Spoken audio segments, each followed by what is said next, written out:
This may be a hot take, but ChatGPT is not a replacement for your brain. It's critical to understand what you're talking about in a pitch or when running your business. Two separate founders recently that I was giving feedback on their pitch, I asked them, where did their market size estimate come from? And they both answered ChatGPT. That's the kind of answer that will get you immediately out of any investor meeting. They will not want to hear another word for you. So I want to talk today about some other ways that using ChatGPT can send you astray, better ways of using the tool, and one last example that I would categorize as, oh hell no, but I have seen it.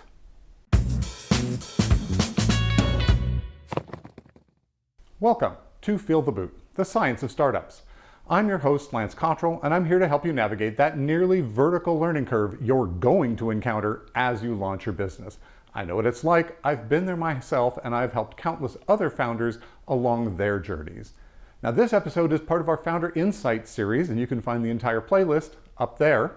Now, if rather than video, you really like to get your information in written or audio format, I'll put a link down to the blog and the podcast in the comments. And of course, if you enjoy this episode, please do the usual, like, subscribe, and ring that bell. It makes a huge difference to the channel, and it makes sure you get alerted whenever new content comes out. So, the problem with those two founders was not that they used AI at all, but how they used it. They relied on it for the full answer without ever being able to understand it. So they couldn't survive the very least scrutiny into their answer. But AI is a hugely useful tool for coming up with your market sizing. Right? You can use it to try to get an estimate of how many people are in each one of your target markets, or which target markets might you want to go after. What's the average amount people in those markets pay?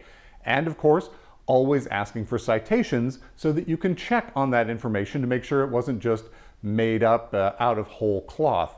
Right? AI is the starting point of your research, not the end.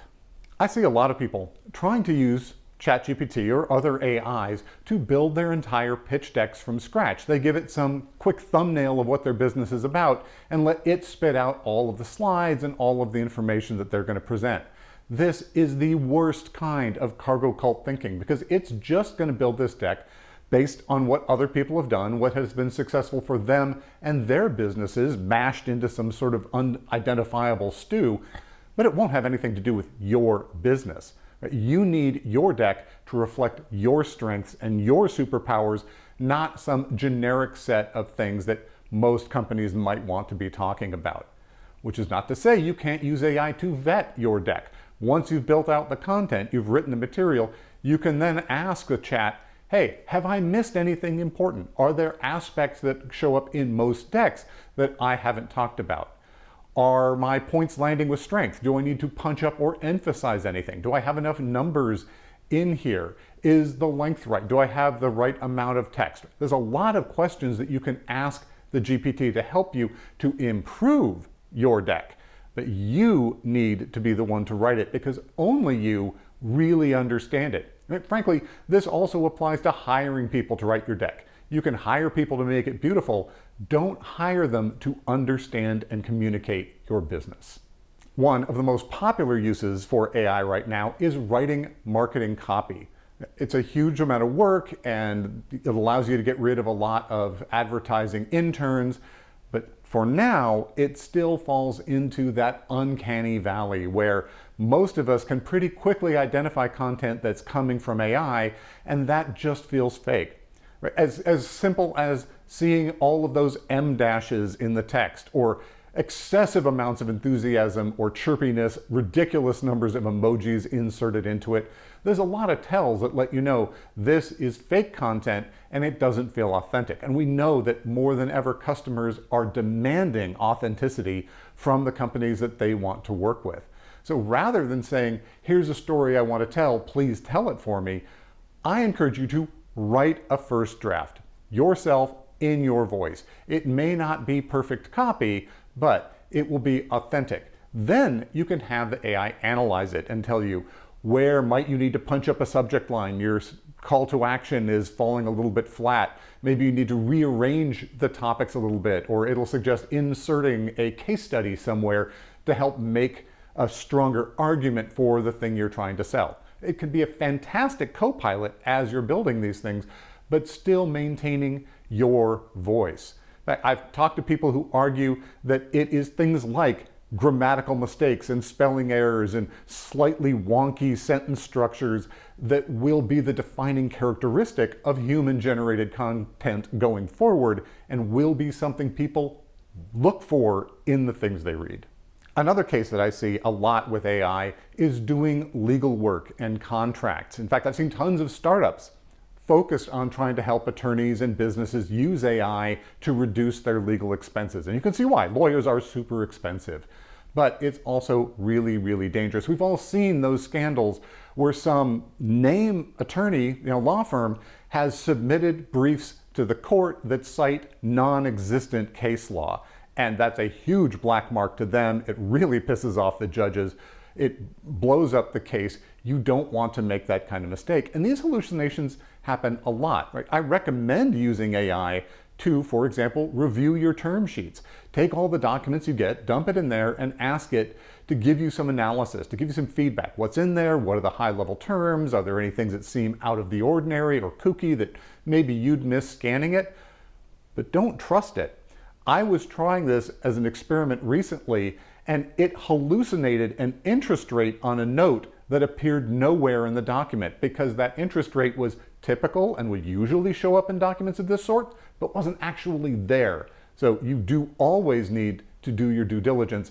For sure, don't trust it to draft your contracts. You still need to go through a lawyer. But again, it can be great for that first read to give you a sense of, does this make sense? Where do I need to be focusing? But always, if it matters, have a real attorney who knows and specializes in this kind of work. Take a look at those documents and contracts.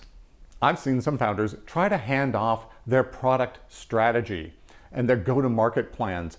This is some of the most important and fun stuff in the business. I have no idea why you'd want to outsource that in the first place, but it's just one step from navel-gazing your way to an answer, where you're trying to think about your perfect customer and what they would want and then build things appropriate to them.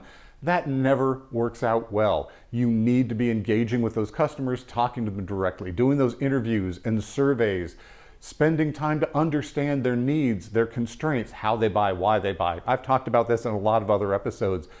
That cannot be replaced by an AI. But the AI can help you define who might be good target markets to go after, right? Help you brainstorm and expand other kinds of customers you hadn't thought about.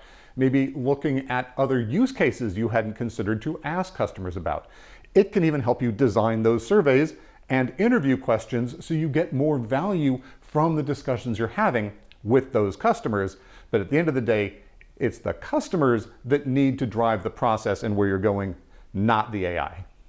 So before we move to the oh hell no use case, if you're thinking about raising capital for your startup, I've created a short quiz to help you know if you're ready.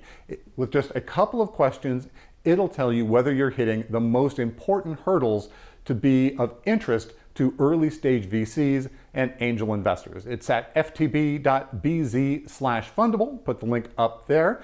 And I hope you'll go take a look at that. It'll really tell you whether you need more work to do or you're ready to go. And if you are in the process of building a startup, and if you're here, I assume you are, you know that this can be a really lonely and isolating experience. But you don't need to go through this alone. That's why I created The Crossroads. It's a startup community for founders, completely free. I encourage you to head over there, join that, share your experiences, ask for feedback. You'll also be able to see all the workshops that I've created so far on the fundraising process. I hope to see you there. This one blew my mind. I have seen founders use chatbots to generate their financial models, right? The projections that show where their company is going over the next couple of years. And this is just clearly an oh hell no, do not ever use chat for that kind of application. Remember, these are large language models. Math is not their strong point. Anytime you're asking these things to do math, you want to make sure that you're double checking the results. But it's also a classic garbage in, garbage out kind of situation.